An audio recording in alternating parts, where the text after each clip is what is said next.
வணக்க மக்களே, எல்லாரும் எப்படி இருக்கீங்க? நல்லா இருக்கீங்க நம்புகிறேன். இன்றைக்கி நம்ம என்ன பார்க்க போகிறோம்னு பார்த்தீங்கன்னா, களிமண்ணை வந்து எப்படி பாடம் பண்ணுறோம் அப்படிங்கிறத தான் பார்க்க போகிறோம்.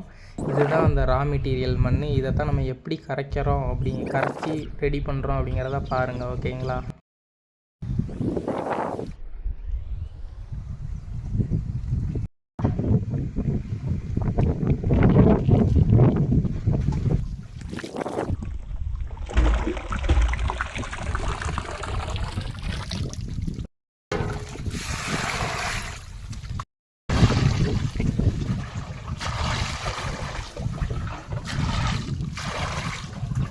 உள்ள போட்டு